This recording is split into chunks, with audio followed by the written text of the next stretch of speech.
In their own right, very strong. Tom Ross, of course, playing an aggro deck in Standards where you want him. Austin Bursavich, a winner of an Open with Death's Shadow. Jody Keith, not his first tournament with lands either. We're underway with the game. Keith starts on Thespian Stage. And here's a new card. I said he's going to play a Cycling Land, but actually rather than... He has a Sheltered Thicket and a Tranquil Thicket. This is the Sheltered one. It's the new card from Amonkhet. Land is not a deck that generally operates very tight on mana. Cycling for 2, a reasonable cost. Fixing both colors pretty good as well. Yeah, it is nice to have an extra red source there for your Punishing Fires. Deathrite Shaman from Ben Friedman. It's going to be a play. It's a turn 2 Deathrite Shaman. Do see Exploration, it looks like, in Jody Keith's hand. That's not one that you would like to have Spell Pierced if you can avoid it. Right now, he does actually have Dark Depths in hand to go with that Thespian Stage. So even if he gets all his, his cards pierced, countered, whatnot, he does just have that turn 4 20/20. And Friedman's playing blue-black, not blue-white. There's no Swords to Plowshares here. He'd be drawing to Wasteland if he wanted to disrupt that combo. So Keith's going to go for Exploration. Ben Friedman has a Force of Will. We'll see if that is enough to have him pull the trigger on it. Yeah, outside of Wasteland, does Ben have any way to stop the 20/20? Theoretically, depending on timing, he has Jace the Mind Sculptor and Liliana of the Veil, though those are rarely going to matter without the Wasteland. Ghost Quarter from Jody Keith. He does get another land thanks to Exploration. It's going to be Dark Depths. There's some matchups where Ghost Quarter is just more Wastelands. This is not really one of those. Friedman does have 2 basic islands and a basic swamp. Go back over to Ben Friedman. And you see some of the difficulties here in game 1. Fatal Push in Ben's hand. Of course, no good here. Yep.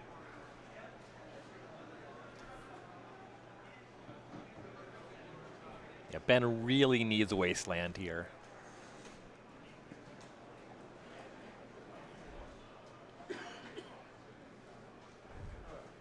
In theory, he could use Collective Brutality to get to 21 life, and then use a Planeswalker to deal with Merit Lage. Okay. That's not a very high percentage play, but it's something that's out there. Deathrite Shaman, if he could get a creature in the graveyard somehow, Deathrite Shaman could do the same thing. He does actually, despite being blue-black, he has, I believe, 1 Tropical Island in his deck and 1 Bayou to help him make green mana. That's just for Deathrite Shaman's activated ability. He has a couple Thought Scours. Yeah, this is another long shot. He'd have to scour over a creature, of which he really doesn't play many, and then exile it to gain life.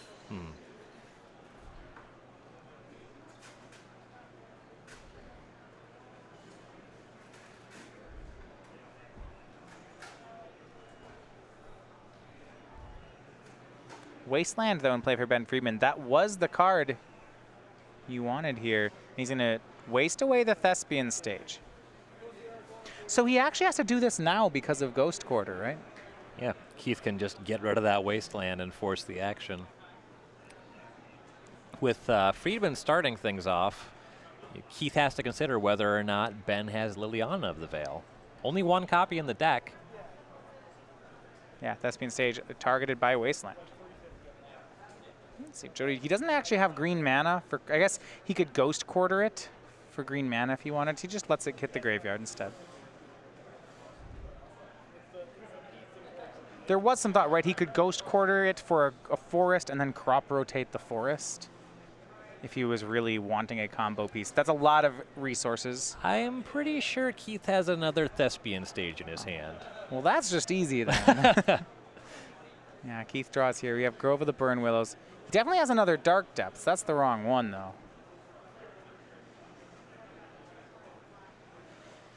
So 2 lands here. You're absolutely right. Thespian Stage and Grove of the Burn Willows, and Jody Keith will just pass the turn.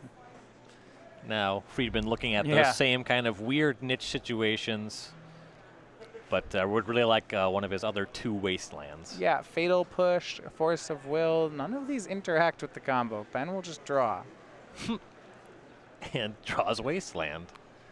But that's not good enough anymore.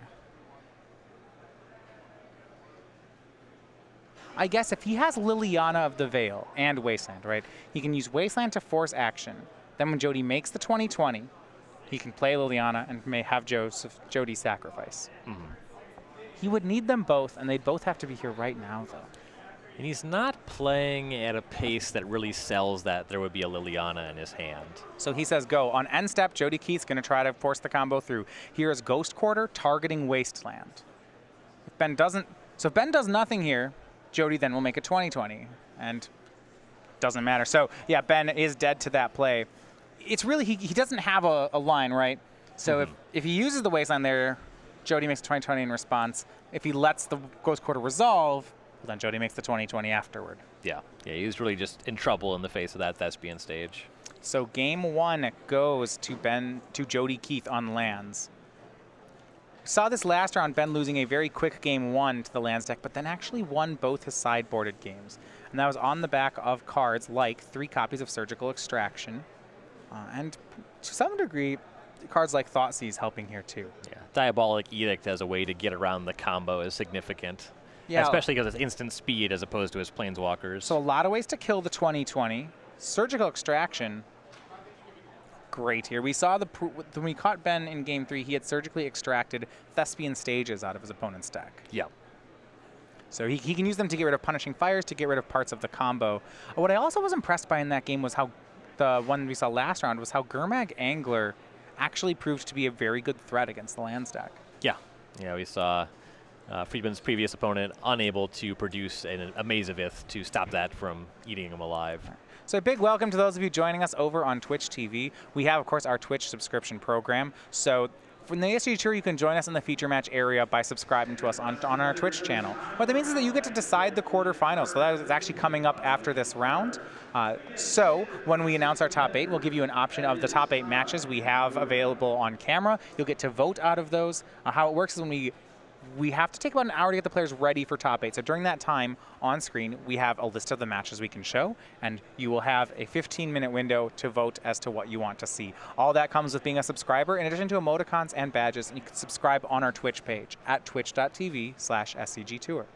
This top 8's shaping up to be a sweet one. You know, and that's just true of so many team events here. We have, a ton of teams that we've seen this weekend. Open winners on most of these teams, actually. Yeah. Which is really impressive. You have Chris Anderson, we have Hunter Nance, Nicholas Bird, Todd Stevens, Brennan DeCandio. These players all in top 8 already.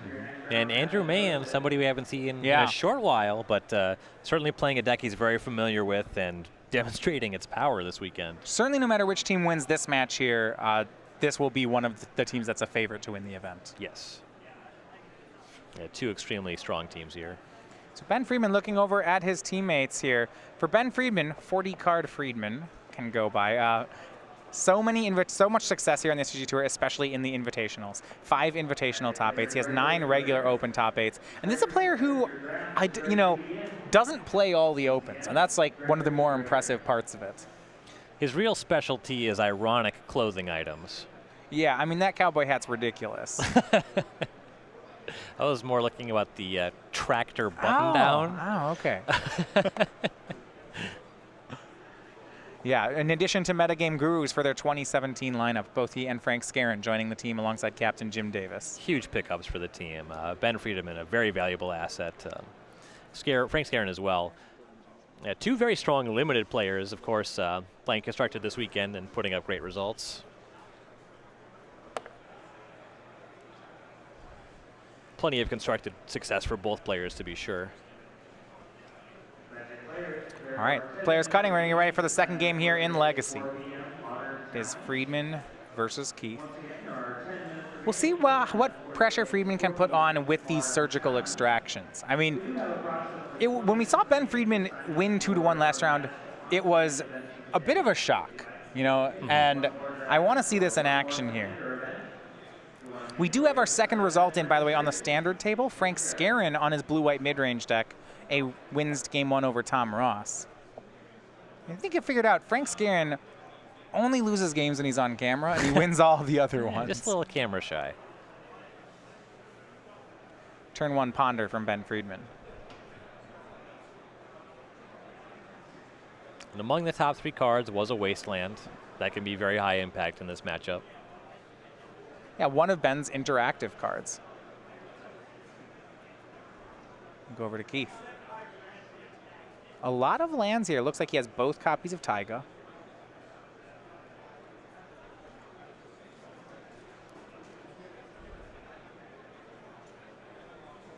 I'm deciding how he wants to sequence. He's got a fetch land as well. Just plays Misty Rainforest and passes. It just hit me that you described the lands player's hand as having a lot of lands. It's kind of a redundant thing to say. I don't know. I just totally missed that. Second island from Ben Friedman. It does. It's true. He has a lot of lands. The lands player drew the cards in his deck. It's like they only play what 35 now. Yeah, it's come down. The deck used to be, at least for a while, referred to as 42 lands or 43 lands. You know, the literal number of lands in the deck. Now it's just 35. A less impressive amount. It's still like, you know, you talk about how many lands control decks can play. It's like 28, 27 standard. If they're really nice, they go to 29. When you start getting to 35, that's when you give them a glance of, that's too many. You can't. What are you doing? I'm not into this anymore. You have to play cards, not in Legacy.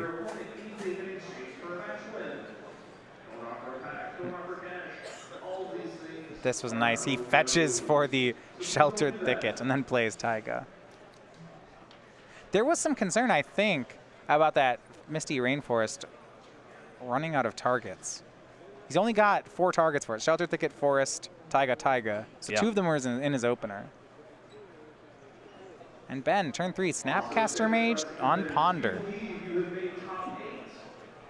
Not really a show of strength from Friedman. He does need to get a creature onto the battlefield. I'm not sure what other types of pressure he really presents outside of this. Like, you know, I guess True Name Nemesis would have been nicer. And now here's something more relevant. Friedman goes for that Ponder, and Jody has crop rotation. Okay. You have to be careful with crop rotation because it is part of the cost of the spell to sacrifice a land. So when it gets countered, you don't get the land back. Yeah, it's a real feel bad. But it looks like it's going to resolve. Jody keeps going through his deck. Yeah, when you catch your opponent tapped out, it has to be Force of Will. Yeah, Ben is not a Daze deck. Jody could pay for Daze even if it were. Looks like Thespian Stage might be the call for Jody. You mentioned Ben having Wasteland in his hand. It's also significant that Jody sacrificed his cycling land to the crop rotation. Sure, that's the one he'd want to loan back if he could. Exactly. He's going to get Ghost Quarter. And that's interesting here. So I guess if he'd found a combo piece, this is so good. Now, Friedman's playing a lot of basic lands. Yeah. But Jody's never seen a 3 basic island deck. Yeah, he's going to Ghost Quarter one of those basic islands. And Ben finds a swamp. Now he's out of basics. That was a really interesting play. I like that line a lot. Now, Ben will still get the Ponder. Yes. Can just float the blue mana, cast the Ponder. And from here, Jody looks like he has 1 or maybe 2 Wasteland in his hand. So he's trying to, looks like he's going for a mana denial plan here. If he can just Wasteland Ben's duels and resolve 1 life from the loam, that will do it. Yeah, as long as Friedman's not able to set up something like a Jace the Mind Sculptor before you get him off lands, there's not much that he can do that Keith won't be able to manage. Yeah. And then once Keith gets Friedman at a low number of lands, he could just Ghost Quarter these last 2 basics. All he has to do is deal with a Snapcaster Mage. His deck has Punishing Fire, Maze of Ith. Right. Now, on the other side of things, if Ben does stick a Jace the Mind Sculptor, Lands has very few ways to stop that. That one is much tougher. It'll be interesting to see how this plays out. Keith has at least 2 Wastelands in his hand. Some help, though, for the Gurus. Jim Davis defeats Austin Bursavich in the first game. That's Dredge over the Death's Shadow.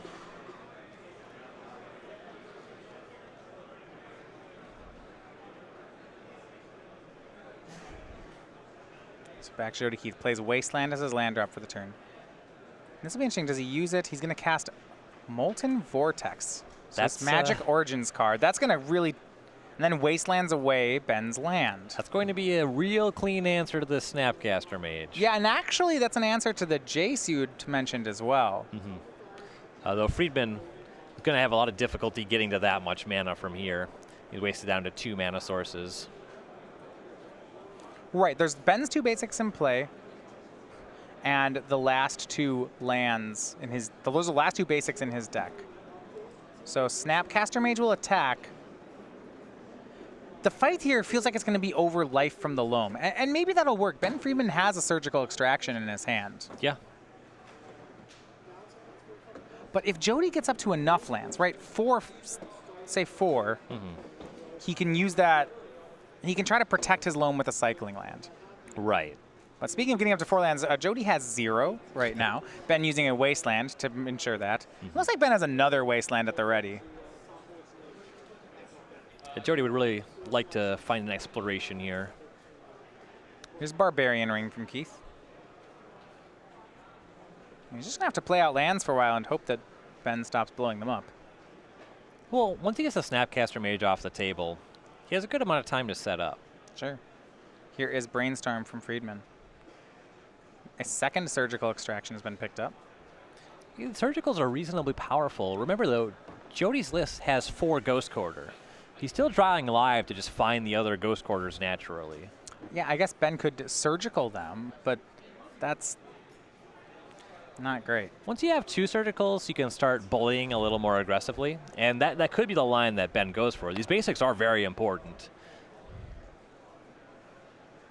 Yeah, Ben Friedman, 4 Snapcaster Mages, 3 Surgical Extractions, so he can start to run the plan of just Surgicaling everything out of Jody's deck. Right.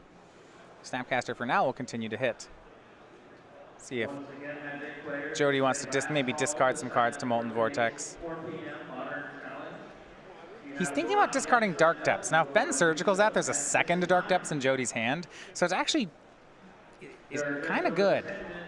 Yeah. That's what Jody will do. He'll use Molten Vortex, discard Dark Depths, kill Snapcaster Mage. And now there's a combo piece in the graveyard, and we'll see if that is enough to get Ben's attention. Yeah, with a handful of Surgical Extractions and Snapcaster Mage, you really just want to start casting at some point. That is a very inviting target. And Ben is going to surgically extract. Yeah, looks like the Dark Depths, and he is going to get one out of Jody's hand. Jody's hand has 2 more lands and a copy of Life from the Loam. Well, so now he also sees that he can surgically extract Wasteland and get one from Jody's hand as well. And Taiga. Sure. All, you know, you get them all. Now, if he goes that route, that means Life from the Loam, though, won't get surgicaled, and that might be the card he wants to extract the most. It matters less if you get rid of all the lands that matter. If you get rid of, like, Ghost Quarter and Wasteland, then Loam doesn't...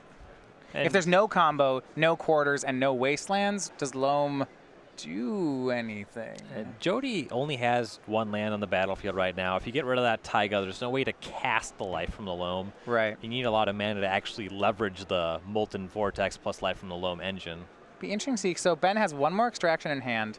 He has 3 more Snapcasters in his deck. I don't know if any of them are actually in his hand right now.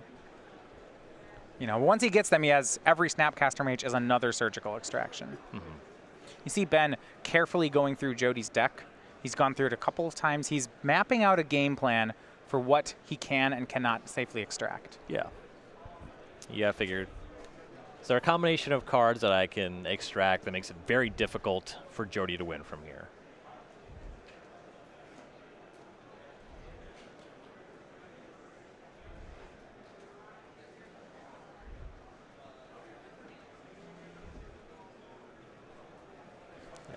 And it goes for a Misty Rainforest here, not electing to waste Jody off of this last land, and giving it a good think over whether he wants to surgical or not. And he does seem to have 2 more Snapcaster Mage in his hand. So he can surgical 4 times here? That, okay, so now he's going to extract the Taigas. Yeah, if he has 4 surgicals at the ready, you know, he's going to sculpt an entire game plan around this. That makes sense. With this non-basic land entering the battlefield, you have to figure he's going for the Wasteland as well. Okay, so first he took the Dark Depths, so that the combo element, you know, the easy wins from Jody's deck are gone. Jody's deck. Now, the surgically the 2 Taigas is a much more aggressive plan. It's only the 2 cards in his deck. He got the one in the graveyard, and more importantly, he got a card out of Jody's hand. Now he's going for a 3rd one, and we'll see what that one's targeting. Or actually, no, the Snapcaster did the 2nd. He might be holding off on the 3rd.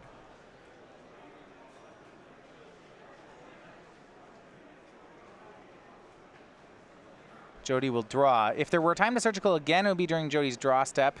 And had he would have gotten 2 wastelands. Jody drawing another wasteland. Jody will waste Ben's dual land off. Ben knew about that. He doesn't know that Jody has another wasteland in hand. Hits for 2. Keith down to 14. Diabolic Edict, Snapcaster Mage, Wasteland, Underground Sea. For Friedman, he'll waste away Jody's Barbarian Ring, back down to 0 lands. And Jody passes go. Jody draws. Mox Diamond is the draw. That's not great here. Yeah, with Snapcaster Mage on the battlefield, another one coming down. Jody now off of red mana. Yeah. No real need to surgical away the wasteland. Yeah, I mean, and Jody might try for Diamond here. Yeah, he's going to play Mox Diamond, see if it resolves. It does. He discards Wasteland. And now he has red mana for Vortex and green mana for that Loam as his last card. I do like that. Go back to Friedman. Draws. Third land hits for 2. Keith down to 12. Remember, 2 more surgicals for Ben if he wants them. Jody needs to hit a land to try for life from the Loam. Not sure he did. Looks like he did not. So Ben Friedman, Snapcaster Mage on Brainstorm on end step. Draws Brainstorm, fetch land, 1 other. Looks like he's going to shuffle. He's going to keep a surgical extraction. Yeah, look, there was just 2 fetch lands going back in time. And he'll start attacking. Keith's down to 8. This is becoming real. But 1 land for life from the Loam is all it takes for Jody Keith. He picks up 2 lands and he can start discarding them all to Volton Vortex. Does require a pretty serious mana investment. Yeah, he'll need the untapped land this turn, right? It'll be land, Loam, get back lands. And really, he'd need his land to make red mana. Right. He'll be at a very low life total. Lands actually does not play life gain. So. Yeah, usually the way that this deck gains life is when your opponent sorts of plowshares your Merit Lage. Right. None of that in this matchup. Thought Scar targeting Keith. Gamble and Grove of the Burn Willows into the yard. Ben draws. Like that target there. Might find something he wants to surgical. Yeah, I mean, if he had milled life from the Loam, that would have been a game over, right? So yeah, I'll surgical that. Take the one in your hand. And this is the hard part. Jody Keith's Loam is going to, if he draws the land for it, it's going to get surgicaled. Here's Thespian Stage, casting life from the Loam. Keith's going to get 3 lands back. It's the only ones he'll get back, though. The Loam's going to be gone after this. If Ben wants it, Ben can surgically extract it. Right. So with Loam on the stack, it's going to be Brainstorm from Ben Friedman. You can see if he can counter it. Looks like he cannot. Hand is Thoughtseize, Surgical Extraction, Diabolic Edict, and land. Yeah, and not being able to counter this is fine. All right, so if Jody gets his, I guess, Loams are gone, Combo's gone. I guess he can still win with Punishing Grove. Until those are gone too. And then he's in real trouble. He's going to play another Mox Diamond. See what Keith wants to discard. He's got Sheltered Thicket, but not enough mana to cycle it here, so Keith's going to discard. It looks like he's trying to decide. Is going to be the cycling land, the Sheltered Thicket, to make another Mox Diamond. So back to Ben Friedman. He'll continue to develop his mana. With that 5th land, Ben can start to hardcast Force of Will if he draws one. Not really what this game is about anymore, but Yeah, I mean, lands at this point are kind of just tools for to reset Brainstorms for Ben. You know, I don't know if a 5th mana does much for him. Ponder from Friedman. Still looking, I guess Jace the Mind Sculptor would be a great find. And speak of it, there he is. Yeah, he's going to just draw that. And A cast of Jace the Mind Sculptor is going to be very good here. It's going to try to hit Keith down to 4. Now, if he wants to surgically extract the Loam, he's got to make sure he doesn't let Jody untap. If there's another Sheltered Thicket, well, he discarded it, so I guess he knows his hand. There's no cycling in it. Right. Looks like from Keith, Molten Vortex is going to take care of a Snapcaster Mage. He's going to try to keep himself at just 6 as he discards the, looks like the Ghost Quarter. He's still deciding.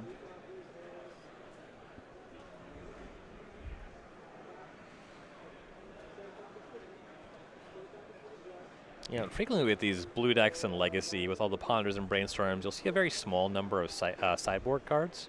The way that Ben's deck is configured, not only is he very heavy on surgical extraction, but the Snapcaster Mage gives him so much redundancy. It's kind of absurd how much stuff he's insulated against right now. Even a lot of what Jody is up to, he could have already gone for a surgical on some number of things. You know, restricted what could have gotten back from the Life from the Loam. Now he has the option to surgical the Life from the Loam himself if he even wants to. Right now, Jace the Mind Sculptor is played by Ben, and he'll Brainstorm. This game's going much better for him, and he will surgical out Life from the Loam. Shows Grove of the Burn Willows in Jody's hand. Loams are gone. Jace is on the table. Jace is at 3, so if Jody draws another land, he can throw his hand away to remove Jace. And he probably has to. Yeah. I'm a little interested that if that's the case, that Ben brainstormed as opposed to plussing. Yeah, Just to plussing kind of does keep it protect out of you range. from that. Yeah, if you plus every turn, maybe it can't die. His plan to win this game looks to be damage. Yeah. Of Looks course, like, you know, the Snapcaster Mage is pretty easy to remove with the Vortex. looks like it might have been crop rotation also from Coach Jody Keith. That's a pretty poor draw right now. Yeah. Or make that exploration. And Keith says, didn't draw the land to remove the Jace, so that's going to be the game. And Ben Friedman, this is his 3rd game in a row. He's 3-0 post-board against lands recently. This is impressive stuff. Yeah, this heavy surgical Snapcaster Mage sideboard plan is very powerful. I mean, Snapcaster Mage is in the main deck, whatever, but Yeah, Thought Seizes, Surgicals. Yeah, and we've seen some of this in Legacy before, but what I think I like out of Ben in this matchup are the quantities. It's not just, we'd see like sometimes a couple Snapcaster Mages and Miracles. It is 4 Snapcaster Mages, 3 Surgical Extractions. It's huge numbers on both. Right. Yeah, a lot of Legacy sideboards are 1s and 2s, the occasional 3, but Friedman knows he wants a lot of this effect. So Ben Friedman evens things up in Legacy, but Tom Ross repays the favor. He evens the standard matchup with Frank Skarren. At 1 game apiece, they are going to go to game 3 as well. See Jim Davis, Austin Bursavich. They're still in game 2 here in Modern. It's Dredge versus Death's Shadow. Surprisingly, Dredge, the most popular Modern deck here on day 2 of our Team Open. Last time that Dredge was the most represented deck in Modern tournaments, they banned Golgari Grave Troll. Pretty recent memory, actually. But yeah, Dredge still a very powerful deck in the format. A little strange to see it be as popular as it is. Last time we were covering Modern, Austin Bursavich was winning the Open with Death Shadow. There really wasn't much in the way of Dredge there, but plenty of diehard pilots very attached to the deck. It's a style of gameplay that some players are really drawn to, and it's also a style of strategy that a lot of players are repulsed by. I find no joy in playing against Dredge, but I at least like beating it still. That's the line for me when I don't even like winning against a deck. I do like how unique the deck is. It's got that going for it where you're like, man, this really doesn't feel like any other deck right now. Yes, it's very unique. I've played a little bit of Dredge in Vintage. I haven't touched it in the other formats. I like Grave Troll as sort of like a draw 6.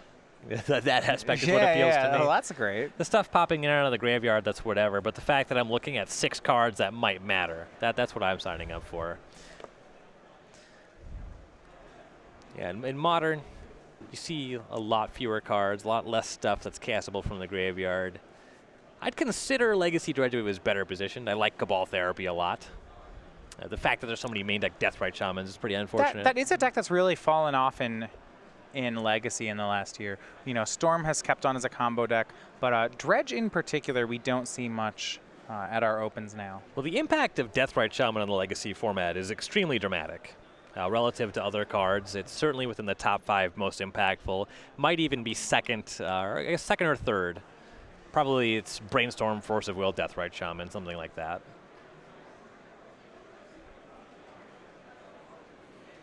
We have game 3 here, Keith versus Friedman.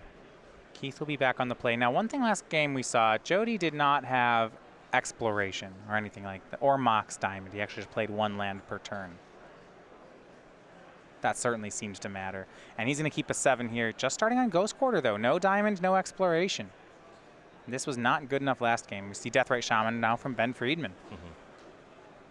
A Diamond does show up, though, for Keith on the 2nd turn, so he gets some acceleration.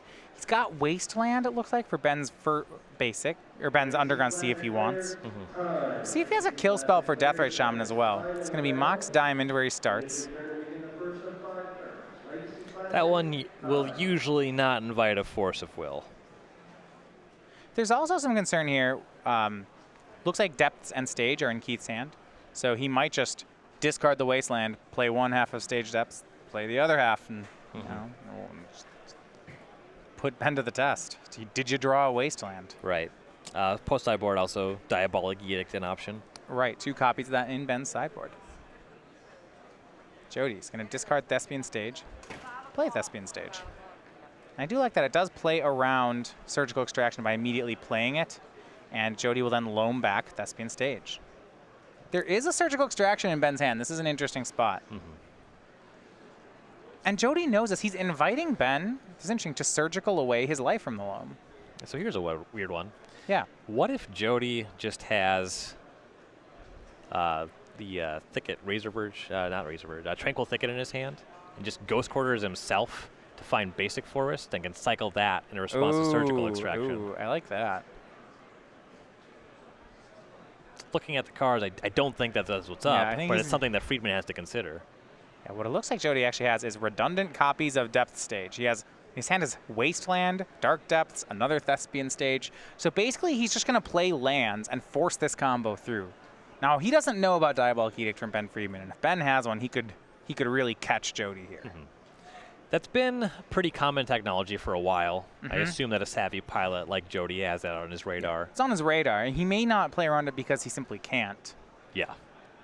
And it does not look like Ben has it. Ben has a Jace, Ben has a Surgical Extraction, a Force of Will, and an extra blue card. These are all great tools, but if Jody just simply makes lands, makes combo, I don't think any of those play. Right. And Jody's setting up to do just that.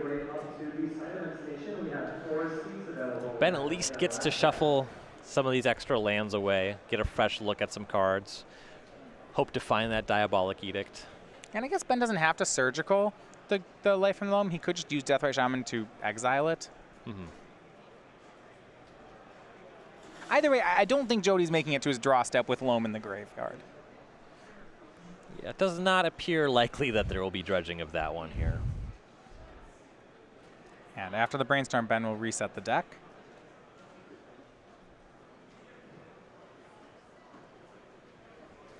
Another Underground Sea, and that can now go for the Life from the Loam. Davis and Bursavich in game 2. Skarren and Ross, game 3. We use many of these matches as we can. And exile of Life from the Loam from Ben Friedman. And Jody just exiles that straight away. Nothing fancy here, just going back to his turn. So Sphere of Resistance off the top for Keith. Interesting. I'm not sure I'd expected to see that one. It's a pretty powerful effect against Snapcaster Mage. So it's going to be Exploration from Keith. That's going to hit a Force of Will from Friedman. This does mean that Jody's actually set himself back a turn on making a 2020. Can be reasonably content to just Wasteland on this turn. Cast Sphere of Resistance. And then Wasteland Ben. All right, that seems great. So Sphere of Resistance, all spells cost 1 more. Makes it difficult for Friedman to cast Jace the Mind Sculptor. It's even an answer here against possibly an answer against the Diabolic Edict, but that he gave Ben an extra turn is going to come back to get him. Ben played a 2-mana Brainstorm, and he drew double Wasteland here. And he can't know it, but Jody just played the combo last turn. It looked like he was in the clear. Right. It would be quite aggressive to go for it. He would have to, right, he would have had to have just played the combo and then immediately made the 20/20, not, because if he waits, Ben just plays a Wasteland. So, you know, there was a line to make it work. Is it reasonable for Jody to take that line? Yeah. Maybe not. And what the Sphere accomplishes, if Friedman goes for a Wasteland on this turn, he won't be able to pay 1 to cast a Surgical Extraction. Okay. Well, there's nothing really in Jody's yard that needs to be extracted just yet. Ben plays a Wasteland. Ben would love to extract Thespian Stage. Sure. We go over back to Jody Keith. Now, over on the Modern table, everything's going to Game 3. Austin Bursavich evens it up with Jim Davis. You see his Bursavich looking over at his teammate Legacy game. And Jody considering a Tabernacle here. That's really good against the Deathrite Shaman, especially when you have Sphere of Resistance on the battlefield. He's going to play, looks like Thespian Stage. And he'll cast Punishing Fire for 3 on Deathrite Shaman. I love that. That one's also good against Deathrite Shaman. Yeah, Ben has Wasteland, Jace. Yeah, that's Deathrite Shaman's down. Now, Ben's got to think twice about Wastelanding here. I guess he can Wasteland Surgical away. There's 2 stages in play. I was thinking Wasteland Surgical the stage. And the existence of Surgical, that certainly informed Jody's play there. Yeah. That second Thespian Stage on the battlefield is pretty important with that being the case. All right. Surgical Session gets all the cards from the graveyard, hand, and deck, but not the battlefield.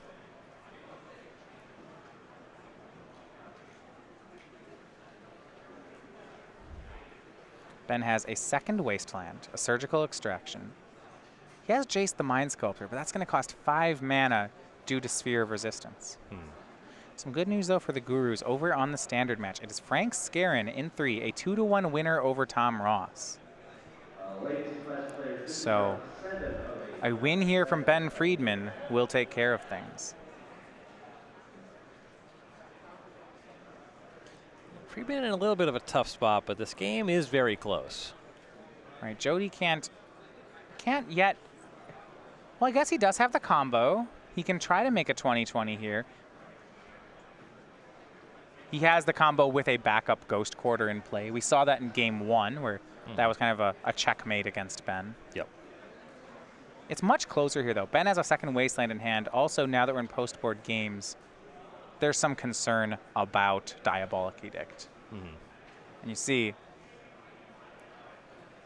Jody, not an easy decision. No, so he played Dark Depths, and you see he was reaching for that Ghost Quarter. He could main phase make a 20/20. And actually, that would work here. It's the right play for Jody. And he's going to make it. Hits Wasteland.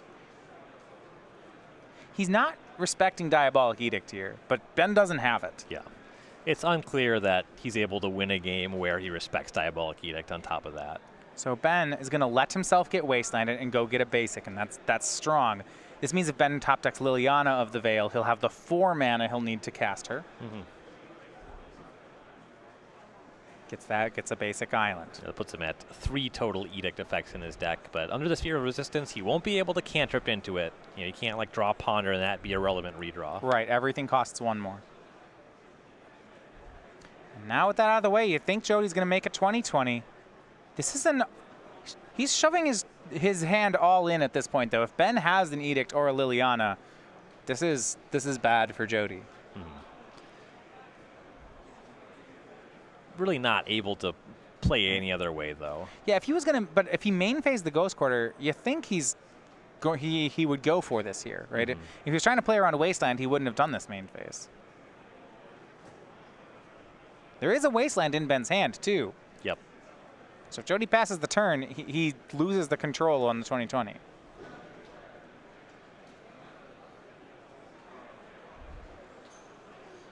Yeah, it makes Loam, sense to go for this on Friedman's upkeep if you're going to do it at all. Just so if Friedman has Diabolic Edict, you tax 3 mana on his turn. Loam is the card in Jody's hand as well.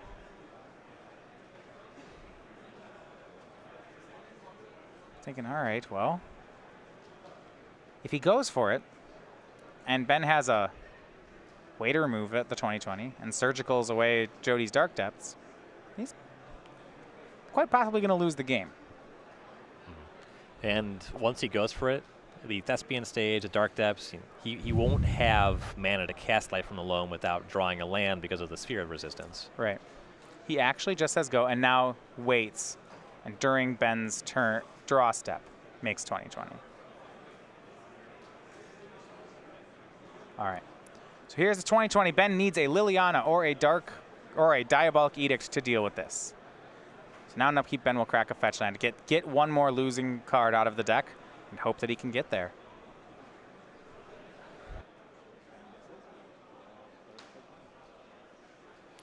Yep, so this is a huge draw step for Friedman here.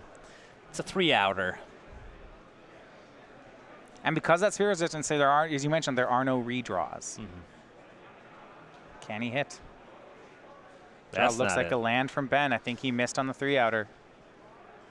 We'll confirm that when he plays land 4. Yeah, he said can't play the Jace due to the Sphere. And just a shake of the hands, it is Jody Keith winning the sideboard game. So a match for Jody's team in Legacy, but a match for the Gurus in Standard. It's going to, which seems like for the 3rd time today, come down to Jim Davis's match. That was really impressive navigation by Jody Keith there. He really leveraged that Sphere Resistance. If you kind of go back to that turn where he leads on Exploration and then goes into Sphere, Friedman's tapped out. It looks like, oh, he should have led with Sphere so he could resolve Exploration, but the important card was the Sphere. Right. It turned off the redraw potential in the last turn. It made Snapcaster Surgical Extraction not a very powerful option, a really mana inefficient option. That was really very impressively leveraged by Jody. Very much. All right, so once again, it's going to come down to Jim Davis's match in Legacy. This is Dredge versus Abzan Shadow, already underway. And a Grafdigger's Cage on turn 1. Yeah, off basic Swamp, though, for Austin. It's a bit unusual. So Austin at a rare 20 life points, knocked it down now to 19. He's got a lot of cards in hand. If he mulliganed, he didn't mulligan too deep.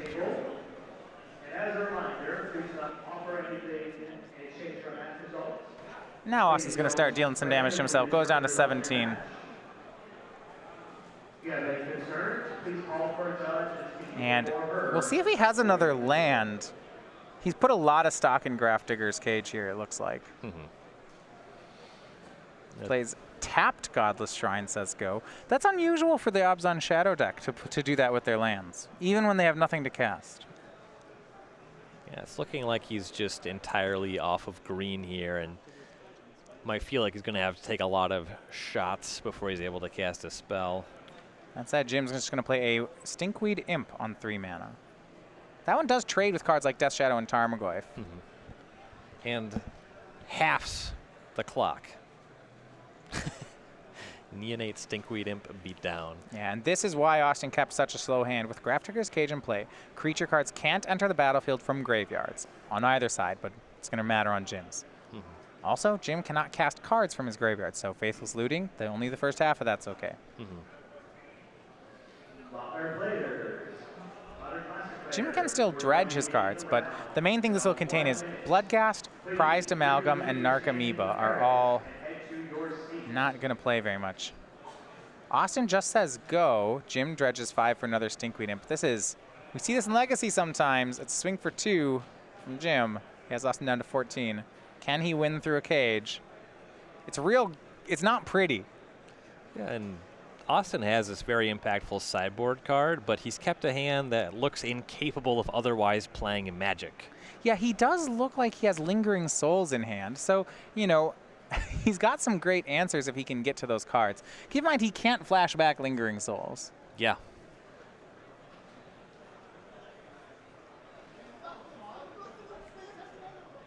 And Dismember on Stinkweed Imp. Austin will pay 2 life. He paid for one of those Phyrexian mana and paid 2 life for the other one, so he goes down to 14. And or 13, another Stinkweed Imp from Jim. Austin went down to 14 from the Dismember, 13 from the Neonate. And there's a green source off the top.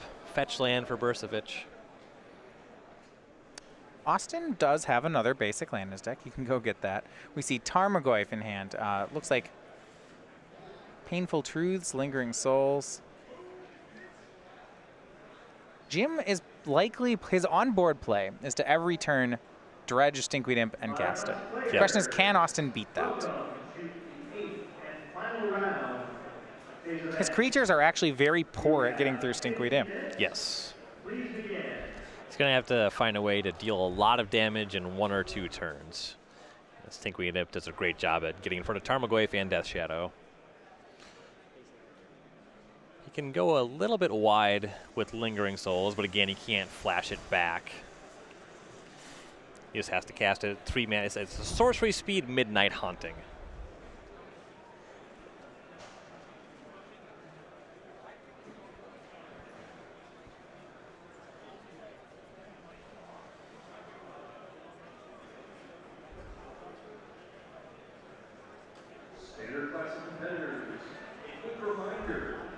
And there is Lingering Souls there for Bursavich, and he's a little bit above 10. Jim has a couple Blood Gas in his hand. They don't have haste just yet, but he's pretty close to applying a lot of pressure very quickly. Right, a swing is going to be a double block, looks like, with Lingering Souls tokens on the Stinkweed Imp. It means 1 damage will come through with Insolent Neonate. And you're right, as soon as Austin's at 10, these Blood Ghasts do have haste. Mm-hmm. Once they die, they're done. They can't come back. Right. Now, Stinkweed Imp can come back because it's going from the graveyard to Jim's hand to the battlefield. So that gets around Grafdigger's Cage. From Jim, it's going to be Bloodghast, no haste, cast a life from the loam, getting back 2 more lands. And another fetch land, and then he'll pass.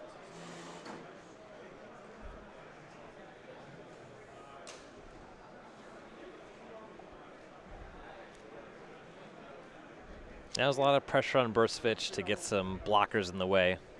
Get in front of this Bloodghast and this Neonate. He still has a lot of life to play with. You know, the Stinkweed Imp is a little bit tougher to deal with. Just being able to get in front of the Bloodghast is not too difficult. Getting another creature so he can get in front of the Neonate, that is significant as well.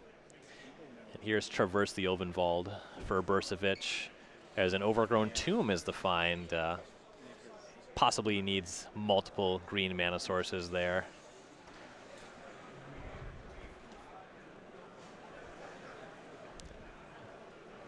And Tomb will enter the battlefield untapped. And there's a Tarmogoyf.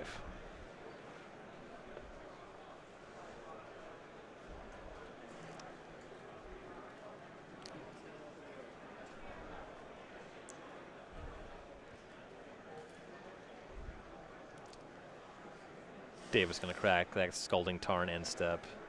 With the Grafdigger's Cage in play, triggering these Bloodghast, not really a thing.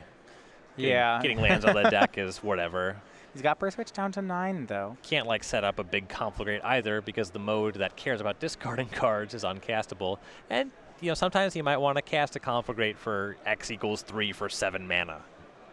Yeah, so then it starts being like, you know, how many mana-producing lands does he have? Conflagrate actually is a reasonable draw here. Mm-hmm. So Jim's going to continue to dredge Stinkweed Imps.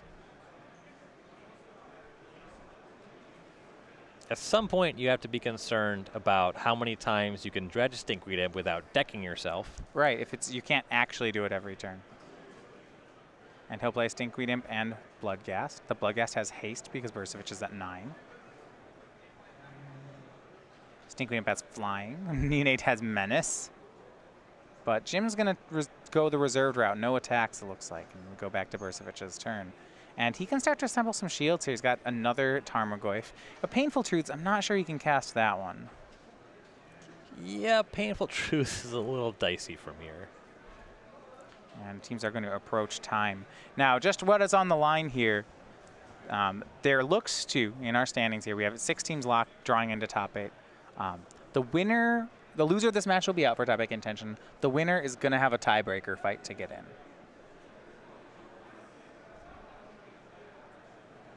Looks like we'll have 2 teams maybe 3 teams in a tie for 8th place. So the winner of this will certainly be one of them.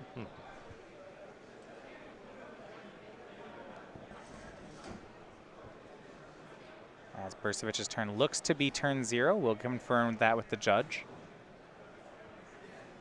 He's going to fetch down to 6 and play Death's Shadow. Remember, Bloodghasts can't block, so Fate'll push away the Stinkweed Imp.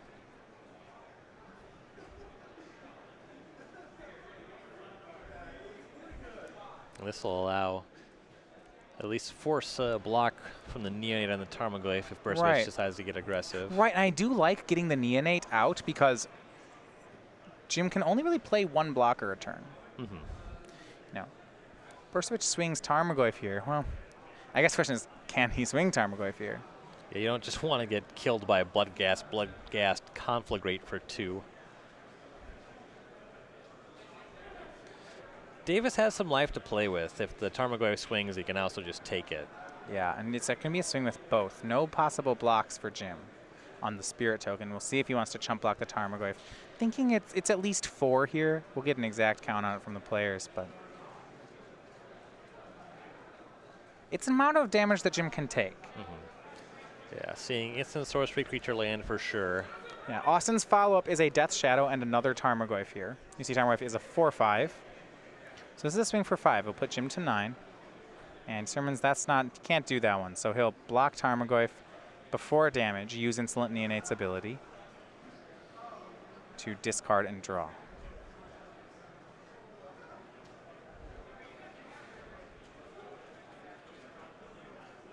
And the draw will dredge Stinkweed Imp. So he actually does have enough mana to play 2 Stinkweed Imps here.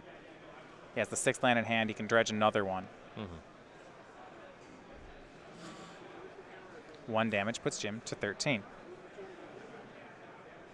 And then there are those 2 follow-up creatures, Tarmogoyf and Death's Shadow from Bursavich. So Jim's turn, this is going to be turn number 1. Upkeep, deciding, can he afford, if he dredges Stinkweed Imp, he'll play Imp, Land, Imp. Their team has said, does that win? And if it doesn't, he probably has to take a draw. There's 1 Maelstrom Pulse left in his deck. He might just have to hit it. Yeah, when he dredged, that first Maelstrom Pulse was the 2nd from the top, so he wasn't going to draw that one anyway. If he can top deck naturally Maelstrom Pulse, that hitting both Tarmogoyfs should certainly give him the draw if he wants it. Legacy Challenge players, your parents or Yeah, pretty important decision here. You're pretty low odds to hit the Maelstrom Pulse, but if your sure thing isn't good enough, you can't go for it. You don't want to go down a road that leads to the wrong place, even if it's a really clear one. I can do this thing for sure and lose for sure. Not where you want to be. Till dredge Stinkweed Imp. Thug, Amalgam, land, Conflagrate, land. So the 2nd Pulse still in his deck. He does have to shock to 11 to play 2 Stinkweed Imps here. He'll play them both. Those 2 Bloodghasts, though, not doing much in the face of Austin's creatures as we go to turn 2. That's Bursavich's turn. Grim Flayer the draw.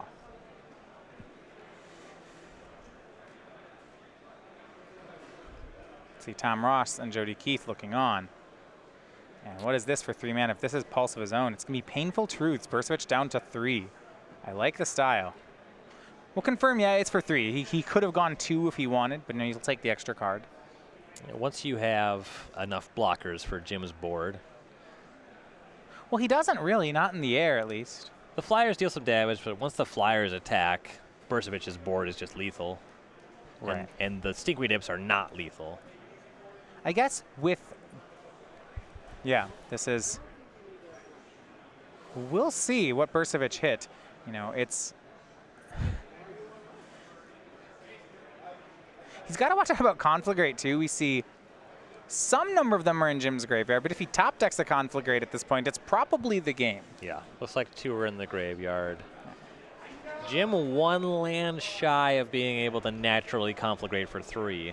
Yeah, with 4 Flyer attackers... will punch through, though. Yeah, with 4 attackers, he can probably find a way to get that last point in if he draws it. An attack with all 3 of Bursavich's creatures, or even Death Shadow plus a Tarmogoyf, forces at least 1 block with the Stinkweed Imp. Both Tarmogoyfs are not lethal on their own, however, is the problem. The discussion in Birch versus teams, it looked like he has Grim Flare and Fatal Push as cards in his hand. Now he has this attack and one more attack. I'm trying to figure out which way is the best way to deal damage here. Fatal Push will allow more attacks this turn, but then the Grim Flare on the last turn of the game, that's not really a card. Grim Flare will make for a better turn 4. The other dicey thing about how much Bursavich wants to attack this turn is those Blood Gas do a lot better job of attacking than blocking. So swing with 2 Tarmogoyfs and Death's Shadow from Austin Bursavich. Well, the Death's Shadow, as a 10-10, it's got to get blocked. Pretty powerful for a 1-mana creature. Yeah. Jim's trying to decide if he can block just the Shadow, or whether he has to block a Shadow into Tarmogoyf.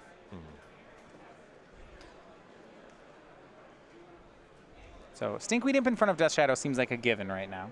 Yes. But what about the other imp? Alternatively, you could put Stinkweed Imps in front of both Tarmogoyf. That play seems worse than just blocking the Shadow. Shadow's just bigger. It's the best creature of Austin's. There's also just that lurking possibility that Bursavich has a Street Wraith in hand. Right. Also, if he blocks Shadow, it gives him that Maelstrom Pulse out a lot better.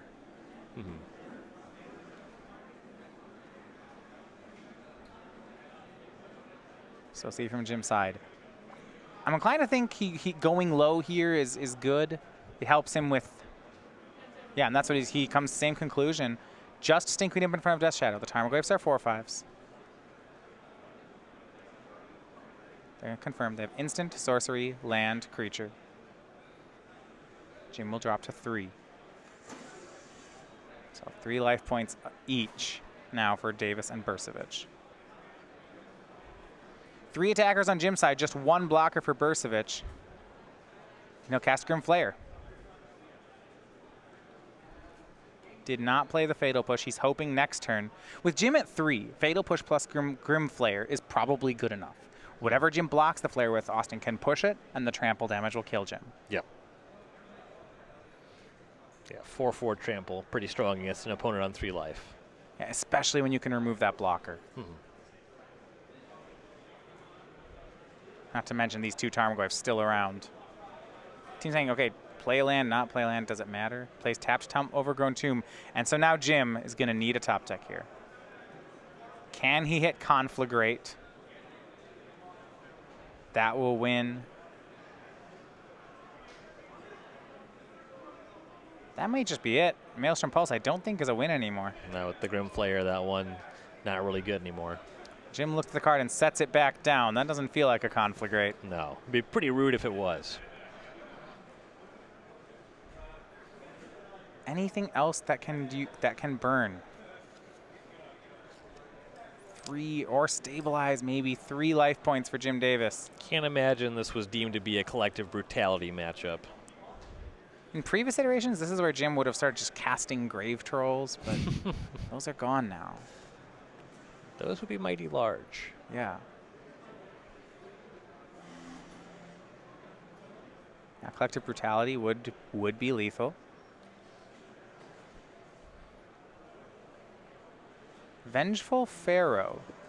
Don't see this one cast very often. I still don't think it's lethal, but a really interesting card to have drawn.